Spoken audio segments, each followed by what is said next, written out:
मुसलमानों की देशभक्ति पे आप सवाल उठाते हैं। आपको तो दाढ़ी से आपत्ति हो जाती है, टोपी से आपत्ति हो जाती है। अच्छा हुआ आप 1857 में नहीं थे, वरना दाढ़ी रखाकर जिन उलेमाओं ने अंग्रेजों के खिलाफ लड़ते हुए अपने सर कटवाए, उनके बलिदान को आप शर्मिंदा करते, उनके बलिदान को आप शर्मिंदा करते। आप जानना चाहते हैं मुसलमानों का इतिहास, तो पढ़िए शहीद अशफाकुल्लाह को। जब फैजाबाद की जेल में उनको फांसी के फंदे पर ले जाया जा रहा था, उनसे पूछा गया आपकी कोई अंतिम इच्छा, तो उन्होंने कहा कुछ आरजू नहीं है, बस आरजू है इतनी, रख दे जरा से कोई खाके वतन कफन पे। यह है मुसलमानों का इतिहास, पढ़ लेना। बहादुर शाह जफर के इतिहास को पढ़ लेना। उनके बेटों का सर कटवा के रंगून की जेल में उनके सामने रखा गया। मान्यवर पुलिस के, अंग्रेज के पुलिस अफसर बहादुर शाह जफर को गिरफ्तार करने के लिए आए थे, तो उनका मजाक उड़ाते हुए उन्होंने कहा कि उनका मजाक उड़ाते हुए कहा कि दमदमे में दम नहीं, अब खैर मांगो जान की, ऐ जफर ठंडी हुई शमशीर हिंदुस्तान की। तो उस बहादुर शाह जफर ने अंग्रेज अफसर को जवाब दिया था कि गाजियों में बू रहेगी, जब तलक ईमान की, तख्त लंदन तक चलेगी तेग हिंदुस्तान की। हिंदुस्तान के मुसलमानों के इतिहास को पढ़िए, तो उनके प्रति आपके मन में सम्मान पैदा होगा। और कुछ लोग ऐसी टिप्पणी भी करते हैं जो मेरी समझ में नहीं आता।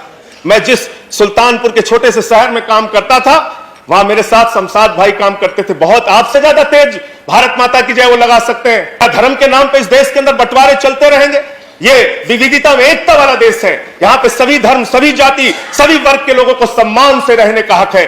दाढ़ी और टोपी से और वंदे मातरम लगाने से और अल्लाह अकबर कहने से किसी का धर्म अगर कमजोर हो जाता है, तो माफ कीजिएगा, आपका धर्म, आपके धर्म की व्याख्या बहुत कमजोर है। हिंदू धर्म जिसको हम मानते हैं, वह हिंदू धर्म तो कहता है वसुधैव कुटुंबकम, पूरा विश्व हमारा परिवार है। और आप भारत माता की जय लगाते हैं, आप भी जोर से लगाते हैं भारत माता की जय, हम भी जोर से लगाते हैं भारत माता की जय। लेकिन मुझे बताइए, दुनिया में कौन सी ऐसी मां है जो अपने बच्चों में भेद करती है?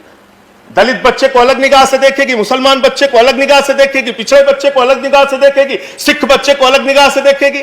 अरे मां तो वो मां होती है जो अपने कमजोर बच्चों का ज्यादा ख्याल रखती है। भारत माता की जय लगाना है तो दिल से लगाइए। पूरे हिंदुस्तान में रहने वाले 130 करोड़ हिंदुस्तानियों का साथ दीजिए, तब इस देश का विकास होगा। चमन में एक तलाते रंग बू से बात बनती है, चमन में एक तलाते रंग बू से बात बनती है। हम ही हम हैं तो क्या हम हैं, तुम ही तुम हो तो क्या तुम हो। इस बदलिए, इस धारणा को बदलिए, इस विचारधारा को बदलिए।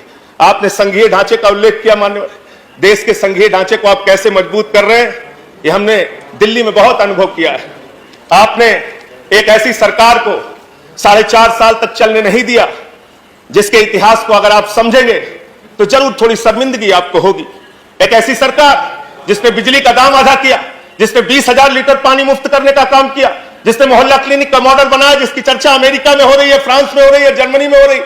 एक ऐसी सरकार जिसने सरकारी स्कूलों का कायाकल्प किया। एक ऐसी सरकार जिसने अपने बजट का 26% मान्यवर शिक्षा के ऊपर खर्च किया। एक ऐसी सरकार जिस सरकार ने 20% अपने बजट का हेल्थ के ऊपर खर्च किया। ऐसी अरविंद केजरीवाल की सरकार के खिलाफ आप रोज सीबीआई छोड़ देते हैं, रोज ईडी छोड़ देते हैं, 25-25 विधायकों को उठा के गिरफ्तार करके जेल में डालते हैं। आपके इस राष्ट्रपति के भाषण में कहा गया, मैं नहीं कह रहा, आप कह रहे हैं, आपके प्रधानमंत्री जी के वक्तव्य है, हम पब्लिक ट्रांसपोर्ट को देश में बढ़ावा देना चाहते हैं।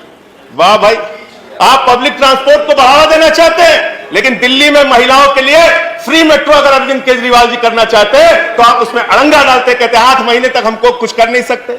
अरे फ्री मेट्रो से ट्रैफिक कम होगा, प्रदूषण कम होगा। जो मेट्रो घाटे में चल रही है, उसको हम अपने पास से मुनाफे के बजट से पैसा देंगे, आपका लाभ होगा। इसलिए साथियों, इसलिए मान्यवर, मैं कहना चाहता हूं, जेट एयरवेज, जेट बेरोजगारी की बात अगर हम करें,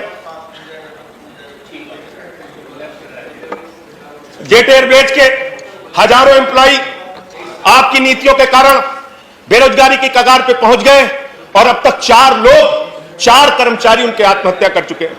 शिक्षा मित्र लाखों की संख्या में है, उत्तर प्रदेश में आंदोलन कर रहे हैं। प्रेरक शिक्षक लाखों की संख्या में है, पूरे देश के अंदर आंदोलन कर रहे हैं। मानव सबको 10-10, 12-12 मिनट दिया। आपका भी पूरा हो रहा है 10। साथियों, आपका 10 पूरा हो रहा है। मैं कहना चाहता हूं, किसानों के जमीन के अधिग्रहण का सवाल आया। यहां पे सदन में माननीय मंत्री जी ने बताया, हम सबको मुआवजा दे रहे हैं। जौनपुर के क्षेत्र में, बुंदेलखंड के क्षेत्र में बहुत सारे लोगों को आज तक मुआवजा, किसानों की जमीन को ले लिया गया, मुआवजा नहीं दिया गया। बेरोजगारी के कारण नौजवान आत्महत्या कर रहा है। आप बड़ी बड़ी सीमा की सुरक्षा की दावे करते हैं, जवानों की सबसे ज्यादा शहादत आपकी सरकार के दौरान हुआ। किसान खेतों में मर रहा है, जवान सीमा पे मर रहा है, और आप यहां पर बड़े बड़े वादे, बड़ी बड़ी बातें कर रहे हैं। इसलिए मैं कहना चाहता हूं, आप इस देश के लोगों का ख्याल रखिए। देश को आगे लेकर अगर आप जाना चाहते हैं तो बड़े मन से आगे बढ़िए, बड़े मन से इस देश की व्यवस्था को आगे चलाने का काम कीजिए। आयुष्मान भारत की मानवर चर्चा हुई, वही करके खत्म करूंगा। आयुष्मान भारत की चर्चा आपने किया, कहा कि 50 करोड़ लोगों को हम लोगों ने स्वास्थ्य सेवा में 5-5 लाख रुपए का स्वास्थ्य के लिए बीमा योजना प्लीज कंक्लूड। अंतिम आयुष्मान भारत की सच्चाई क्या है मान्यवर? उस योजना में आपने इतनी शर्तें लागू कर दी कि अगर आपके घर में मोटरसाइकिल है तो आयुष्मान योजना का लाभ नहीं मिलेगा। अगर आप ठंडा पानी पीते हैं, फ्रिज आपके घर में है, तो आयुष्मान योजना का लाभ नहीं मिलेगा। 50,000 रुपए का अगर आपके पास किसान क्रेडिट कार्ड है तो आयुष्मान योजना का लाभ नहीं मिलेगा। दूसरे वक्ता को आमंत्रित कर रहा हूं। 10,000 की आमदनी, मान लो 10,000 की आमदनी अगर आपकी है तो आपको आयुष्मान योजना का लाभ नहीं मिलेगा। अरे दिल्ली में तो केजरीवाल जी की सरकार ने 14,000 रुपए न्यूनतम मजदूरी कर दी है। आप मजदूरों को भी आयुष्मान योजना में कवर नहीं करते। ऐसी चिट्ठी लिखते हैं, ऐसी दुर्भावना से लिखते हैं। खत्म करूंगा सर, 1 मिनट सबको अंत में ऑलरेडी 11 मिनट सबको आपने दिया, 11 मिनट हो गए। 1 minute sir, 1 minute sir, 1 minute आप बैठे प्लीज। आनंद जी प्लीज। अंत में इस सरकार के लिए चंद लाइनें बस वही पढ़ के खत्म करूंगा। हिंदू और मुस्लिम के एहसासात को मत छेड़िए, अदम गोंडवी की लाइनें हैं। हिंदू और मुस्लिम के एहसासात को मत छेड़िए, अपनी कुर्सी के लिए जज्बात को मत छेड़िए। हम में कोई हूड़ है, कोई शक, कोई मंगोल है, दफन है जो बात, अब उस बात को मत छेड़िए। अगर गलतियां बाबर ने की, जुम्मन का घर फिर क्यों जले? ऐसे नाजुक वक्त में हालात को मत छेड़िए। छेड़िए एक जंग मिलजुल कर गरीबी के खिलाफ। दोस्तों मेरे, मजहबी नगमात को मत छेड़िए। इन्हीं पंक्तियों के साथ सबका साथ, सबका विकास साथ करिए। डॉक्टर किरोड़ीलाल मीणा के साथ डॉक्टर किरोड़ीलाल मीणा और राष्ट्रपति किरोड़ीलाल मीणा जी प्लीज, अब आपकी बात रिकॉर्ड पे जाएगी प्लीज।